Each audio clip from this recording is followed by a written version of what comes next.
Magandang araw po sa bawat isa na naabot ng tinig na ito. Pastor Priscilla Tabilog po, muli pong magbabahagi ng pagbubulay ng salita ng Diyos. Sa atin pong pagpapatuloy sa mga nagdaang buwan ay nakita po natin kung gaano po makapangyarihan ang salita ng Diyos sa atin pong mga buhay. Ganun din po sa lahat po ng naabot ng tinig na ito, huwag po kayong magsawa na pagbulayan ng salita ng Diyos. Ito po yung ating kalakasan, ito po yung ating pong tunay na kailangan, hindi lamang po sa mga panahon ngayon, kung hindi sa lahat po ng pagkakataon ng ating pong buhay habang tayo po ay nandito pa sa daigdig na ito. Tunghayan po natin ang paksa na pagkilala sa Panginoong Hesus. Ito po ay makikita po natin sa aklat po ng Pahayag mula po sa talatang 1, kabanatang 1, talatang 1 hanggang sa mga sumusunod na talata. Ito ang pahayag ni Jesucristo na ibinibigay ng Diyos sa Kanya, na ibinigay ng Diyos sa Kanya at Kanyang inihayag kay Juan na alipin niya. Sa pamamagitan ng anghel na Kanyang sinugo, ang layunin ng paghahayag na ito'y ipakita sa mga alipin ng Diyos ang mga bagay na malapit ng maganap. Pinatotohanan ni Juan ang lahat ng kanyang nakita. Ito ang kanyang patotoo tungkol sa mensahe ng Diyos at sa katotohanan ipinahayag ni Jesucristo. Pinagpala ang bumabasa ng aklat na ito, ang mga nakikinig sa propesiya nito at tumutupad sa nasusulat dito, sapagkat malapit na itong maganap. Mula kay Juan para sa 7 iglesia sa lalawigan ng Asya. Sumainyo ang kagandaang loob at kapayapaang mula sa Diyos na siyang nakaraan sa kasalukuyan at sa darating mula sa 7 espiritu na nasa harap ng kanyang trono. At mula kay Jesucristo ang tapat na saksi, ang panganay sa mga binuhay mula sa mga patay at ang pinuno ng mga hari sa lupa. Ibinibigay niya tayo at sa pamamagitan ng kanyang dugo ay pinalaya. Pinalaya tayo sa ating mga kasalanan. Ginawa niya tayong isang kaharian ng mga pari upang maglingkod sa kanyang Diyos at Ama. Kay Jesucristo ang kaluwalhatian at kapangyarihan magpakailanman. Tingnan ninyo, dumarating siyang nasa mga alapaap at makikita siya ng lahat, pati ng mga tumusok sa kanya. Tatangis ang lahat ng lipi sa lupa dahil sa kanya. Magkagayon nawa. Amen. Ako ang Alpha at Omega, sabi ng Panginoong Diyos na makapangyarihan sa lahat, ang kasalukuyan, nakaraan at darating. Pagpalain po ng Diyos ang pagkabasa ng kanyang salita sa oras na ito. Ang aklat po ng Pahayag ay isang tanging prophetic book sa Bagong Tipan. Madalas itong mapagkamalang naglalaman ng hula para sa darating na panahon in the future. Subalit ito ay sinulat para sa Kristiyano noong una para palakasin ang kanilang loob mula sa mga pagdurusa ng Roman Emperor na si Titus Flavius Domitian, na naguutos na siyang sambahin ng mga tao bilang Diyos at Panginoon.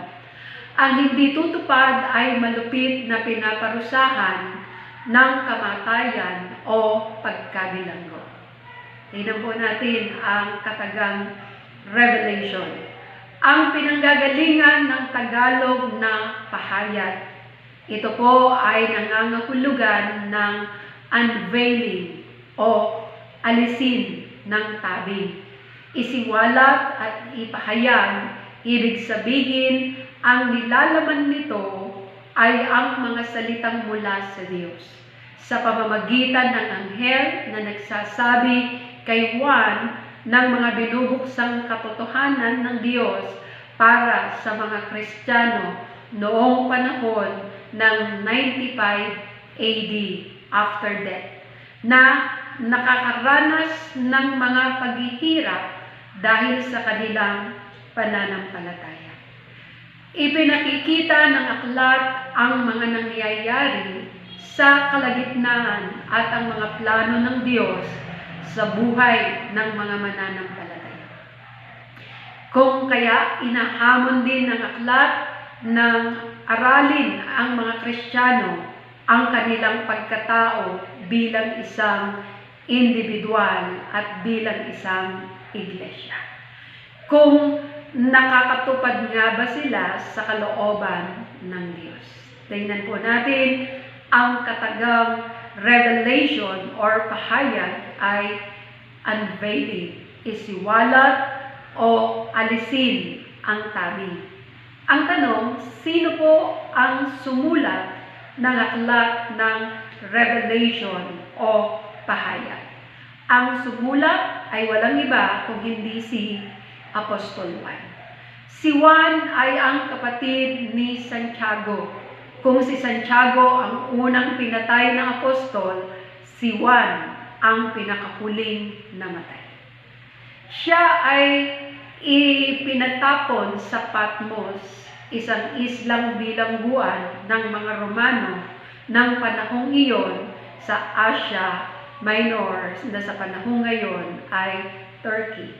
Doon nakita at narinig ni Juan ang mensahe ng Diyos na kanyang isinulat para basahin ng mga 7 iglesia sa Asia Minor. Gumamit ng mga simbolo ang aklat para itago ang mga mensahe nito sa mga hindi Kristiyano o tinatawag natin hindi mananampalataya. Subalit para sa mga Kristiyano ng panahon na iyon, madali nila itong maunawaan dahil ang karamihan ng mga simbolo ay nasa lumang tipan. Nakita po natin ang kapahayagan at ang wikang revelation, unveiling, kung sino po ang sumulat nito. Ngayon naman po ay ano po ba ang simbolo ng 7? Ang 7 ay simbolo ng kabanalan. Ang nasasaad sa aklat ay mga gawa ng Diyos na magiging kumpleto sa takdang panahon. Sa aklat mababasa ang tinatawag po na 7 seals. Revelation chapter 5 verse 1. 7 trumpets. Revelation chapter 8 verse 6. 7 vials. Revelation chapter 6 verse 1. 7 star. Revelation chapter 6 verse 16. At yun pong 7 lampstand, Revelation chapter 1, verses 12 to 20. Nakita po natin na ang aklat ng pahayag ay tungkol sa Panginoong Jesus. Si Jesus ang sentro nito, kung kaya sa ating mga mag-aaral, inaasahan na lalo nating makikilala ang Panginoon sa kanyang mga plano para sa iglesia. Matututo tayo sa mga karanasan ng mga unang iglesia kung papaano nila napagtagumpayan ang mga pagsubok, hirap at pasakit. Kung papaano nila pinanghawakan ang kanilang pananampalataya sa Diyos sa gitna ng matinding pagsubok. Ito rin ay ang iba pang mga simbolo na ating aaralin. Po, kung titignan po natin, isa po sa sikat dito ay ang tinuturo po sa Sunday School na tulad po ng 666, which is the number of the beast. at 114 na mga mandirigmang nakakabayo at iba pa. Mensahe ng Pahayag chapter 1 verses 1 and 8. Ang mensahe ng aklat ay mula sa Diyos, ibinabahagi kay Jesus, dinala ng anghel kay Juan, at ang apostol naman ay sumulat sa mga iglesia upang basahin sa mga Kristiyano sa mga simbahan. Kung paano ang ating Panginoong Jesucristo ang isa sa mensahe o nilalaman ng aklat ng Pahayag. Sino si Jesus ayon sa aklat ng Pahayag? Tingnan po natin isa-isa ang tapat na saksi. Ito po ang kataga na ginamit na tumutukoy sa ating Panginoong Jesucristo. Ito ay nagsasabi na si Jesus ay tapat na lingkod ng Diyos, na nananatili sa harap ng kamatayan at patuloy pa rin nagpapahayag ng mga salita ng Diyos. Ito ay hamon upang manatiling tapat katulad ni Kristo. Ang panganay na anak, sabi sa Colossians chapter 1, verse 15, si Kristo ang larawan ng Diyos na di nakikita. Siya ang panganay na aklat at pangunahin sa lahat ng mga nilikha. Tumutukoy ito sa tunay na kalagayan ni Jesus na nagsasabing hindi pagkakamali ang sambahin siya at paglingkuran habang kamatayan. Ikatlo, ang unang binuhay mula sa mga patay. Kapag nababasa po natin ang mga katagang ito, ito po ay tumutukoy walang iba kung hindi sa ating Panginoong Jesucristo. Pinakamataas sa mga binuhay na muli, hindi lamang siya nauna, siya ang Panginoon ng mga bubuhayin muli ng Diyos. Kasiguraduhan ito na muling bubuhayin ang mga pinatay na Kristiyano dahil sa kanilang pananampalataya. Kay sarap na mapagwari na napakasaklap man at nakakatakot na isipin, subalit ang maidudulot na pakinabang, kaaliwan at tunay na ligaya ay hindi kayang itumbas kapag tayo po ay nagkamit na nito. Ika-4, pinuno ng mga hari sa lupa. Dapat siyang kilalaning hari ni Emperor Domitian na siyang umaangkin ng titulo na dapat siya ang sambahin. Kapahayagan nito na mas makapangyarihang hari si Jesus kaysa sa Emperor ng Roma. Ano ang ginawa ni Kristo para sa atin? Ito ang pinakamahalaga sa lahat. Una, inibig niya tayo. Ang karapat-dapat at kapangyarihan o ang karapatan at kapangyarihan ni Jesus bilang Panginoon ay ginamit lamang niya sa pamamagitan ng pagkakataon upang mahalin ang tao. Napakadakila at tapat ng ipinamalas po sa atin ng ating Panginoon.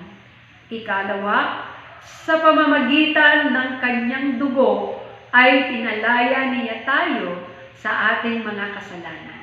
Ikatlo, ginawa niya tayong isang lahi ng mga pari na naglilingkod sa kanyang Diyos at Ama. Ang bawat Kristiyano ay may mataas na tungkulin bilang pari ng Diyos. Direkta tayong nakakapanalangin sa Diyos. May karapatan tayong manguna sa gawain at mga misyon ng Iglesia. Sa Biblia, tayong lahat ay mga pari. Meron po akong inihanda ng mga ilang katanungan dito bilang refleksyon. Una, bakit mahalagang makilala ng mga Kristiyano kung sino si Jesus ayon sa kanyang kapangyarihan habang sila ay nagdaranas ng mga pagsubok at kapighatian? Maaari mo rin bang itanong ito sa iyong sarili, kapatid? Parang aangkinin natin, bakit mahalagang makilala ko kung sino si Jesus ayon sa kanyang kapangyarihan habang ako ay dumaranas ng mga pagsubok at kapighatian?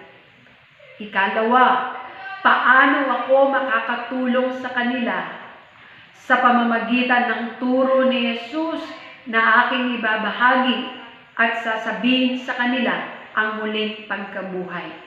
Ano ang pag-asang dala nito para sa isang pinatay na Kristiyano?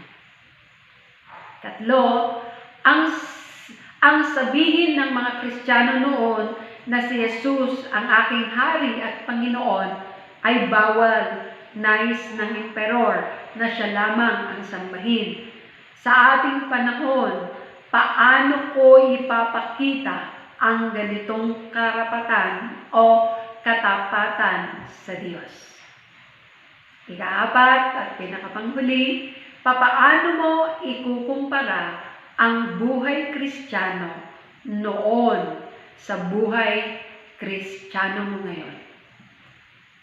Kapatid, ang mga huling 4 na katanungan ay maaari po nating sagutin bilang isang personal na tanong at bilang isang personal na sagot kung ano ang atin pong kalalagayan sa katwiran.